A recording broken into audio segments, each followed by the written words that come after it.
Hello friends, welcome back. இன்றைக்கி நம்ம எங்கே போக போகிறோம்னா gateway of India plus Taj ஹோட்டலில் சுற்றி பார்க்க போகிறோம்.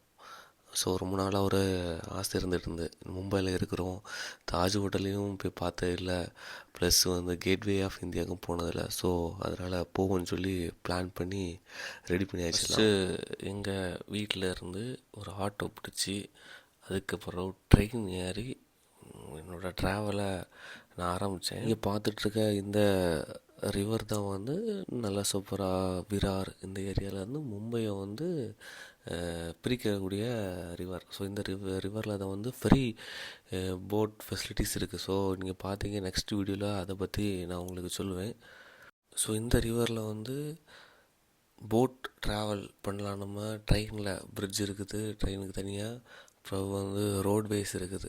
ஸோ இந்த ஏரியா எப்போவுமே பிஸியாக தான் இருக்கும். நம்ம சர்ச் கேட்டு ஸ்டேஷன் வந்திருக்கோம். ஸோ இங்கே இருந்து நம்ம அடுத்தது எப்படி ட்ராவல் பண்ண போகிறோம்னா இங்கேருந்து பஸ்லேருந்து ட்ராவல் பண்ண போகிறோம். ஸோ ட்ராவலிங் காஸ்ட் பார்த்திங்கன்னா ரொம்ப கம்மி தான். ஆட்டோவுக்கு 15, ஷேரிங் ஆட்டோ 3 பேருக்கு ஒரு ஆள் 15 ருபீஸ் கொடுக்கணும். 15, ட்ரெயினுக்கு 15, அதுக்கப்புறம் பஸ்ஸுக்கு 6 ருபீஸ் சம்திங் தான். அதுவும் ஏசி பஸ்ஸு, எலக்ட்ரிக் பஸ்ஸு. அதே மாதிரி நீங்கள் ஸ்டேஷன் வெளியே நீங்கள் லெஃப்ட் ரைட் அதில் நீங்கள் பார்க்க நேரமே உங்களுக்கு தெரியும், கிட்ட தான் பஸ் ஸ்டாண்டே இருக்குது. So walkable distance. அதில் போய் நீங்கள் கேட்வே ஆஃப் இந்தியா போகணுன்னு சொன்னால் போதும், 6 ரூபாய் டிக்கெட் எடுத்து கண்டக்டர் உங்களை உள்ளே ஏற்றி விட்ருவார். இறங்க இடத்துல திருப்பி செக் பண்ணுவாங்க உங்கள் கையில் டிக்கெட் இருக்கான்னு. ஸோ நம்ம ஊர் மாதிரி பஸ்ஸில் கண்டக்டர் ட்ராவல் பண்ண மாட்டாங்க. எல்லா ஸ்டாப்லேயும் ஒவ்வொரு கண்டக்டர் இருப்பாங்க. அவங்க டிக்கெட் கொடுத்து நம்மளை பஸ்ஸில் ஏற்றி விட்ருவாங்க. இந்த பஸ் ஒரு சர்க்கிளுக்குள்ளே போகக்கூடிய பஸ். ஒரு மினிமம் ஒரு ட்ரிப்பில் ஒரு 5 ஸ்டாப் டு 6 ஸ்டாப் அவ்வளோதான் இருக்கும். ஸோ அதனால் எல்லா ஸ்டாப்லேயும் கண்டக்டர் இருப்பாங்க. ஸ்டேஷன்லேருந்து கேட்வே ஆஃப் இந்தியாவிலேருந்து ஸ்டேஷன். ஸோ இதுதான் இந்த பஸ்ஸோட ரொட்டீனு. இதில் இன்னொரு முக்கியமான விஷயம்னா நம்ம இங்கே ட்ராவல் பண்ணி ரெண்டாவது இங்கேருந்து அடுத்த பிளேஸ்க்கு நம்ம போகிறதுக்கிட்ட இன்னொரு பீச் இருக்குது. ஸோ அந்த பீச் நல்லாயிருக்கும். ஸோ அங்கே போகலாம், இல்லை நம்ம திருப்பி ரயில்வே ஸ்டேஷனுக்கே போகலாம் அப்படின்னு நினைக்கிறவங்க இங்கே ஆட்டோ, ரிக்ஷாஸ், அப்புறம் இந்த கார், டாக்ஸி இவங்க எல்லாமே கூப்பிடுவாங்க, டிமாண்ட் பண்ணுவாங்க எவ்வளோ. ஸோ ஜஸ்ட் நான் ரேட் கேட்குனாரா 300, 400 இருந்து.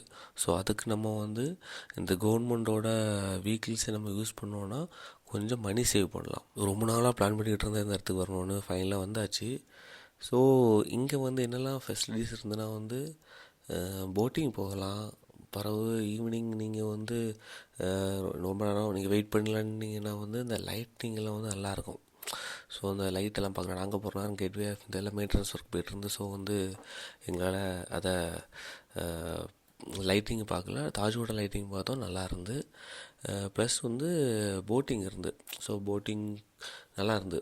கடலுக்குள்ளே கொஞ்சம் உள்ளே போய் பார்த்து ஷிப் பார்த்தோம், சம்மரின் பார்த்தோம், நிறைய விஷயங்கள் பார்த்தோம். ஓவராலாக நல்லா சூப்பராக கேட்வே ஆஃப் இந்தியா பார்த்துட்டு ரிட்டர்ன் போகிறதுக்கு ஒரு ஆளுக்கு மினிமம் ஒரு 60 ருபீஸ்க்கு உள்ளதாகும். ஃபுட்டு, சின்ன ஸ்நாக்ஸ் நீங்கள் எது வாங்கினாலும் என்ன 60 to 70 நீங்கள் கணக்கு வச்சுக்கலாம். அவ்வளோதான், ரொம்ப எக்ஸ்பென்ஸ் ஆகலை. நான் ரொம்ப எக்ஸ்பென்ஸ் ஆகலைன்னு சொல்கிறேன். அதுக்கு ரீசன் நான் தனியாக வந்திருந்தேன்னா கண்டிப்பாக எக்ஸ்பென்ஸ் ஆகிருக்கும். ஆனால் என் கூட டேவிட் ஒரு பிரதர் வந்திருந்தார். ஸோ அவர் என்ன பண்ணார்னா, அவர் லோக்கலில் எல்லாம் தெரிஞ்சதுனால அவர் ஈஸியாக என்ன கைட் பண்ணி கூட்டிகிட்டு போனார். ஸோ லோக்கலில் தெரிஞ்ச ஆட்கள் இருந்தால் அவங்களுக்கு சீப் அண்ட் பெஸ்ட்டாக என்ன பண்ணுவாங்க, உங்களை எல்லா இடத்துக்கும் கூட்டிகிட்டு போவாங்க. அதே இது நம்ம புதுசெல்லாம் வந்துட்டோம், நமக்கு ட்ரிபிள் எக்ஸ்பென்ஸாக தான் இருக்கும் மும்பை. இந்த ஈவினிங் வியூ செம்மையாக இருந்துச்சு. நான் போட்டில் வர நேரம் அப்படி கேட்வே இந்தியாவும் தாஜ் ஹோட்டலையும் பார்க்க நேரம் அந்த சன்செட்லாம் சூப்பராக இருந்துச்சு. ஈவினிங் டைம் நீங்கள் வந்தீங்கன்னா கொஞ்ச நேரம் அதில் உட்காந்துருந்துட்டு ஃபேமிலியோட டைம் ஸ்பெண்ட் பண்ணிட்டு போட்டிங் போயிட்டு அப்படியே உங்கள் டைமை ஸ்பெண்ட் பண்ணலாம்.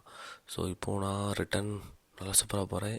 நெக்ஸ்ட் வீடியோவில் நம்ம போட்டிங் எப்படி போனோம், அதுக்கு உங்களை ப்ரைஸ் ஆச்சு, அப்புறம் வேறு என்னெல்லாம் இங்கே பார்த்தோங்கிறத நம்ம பார்க்கலாம்.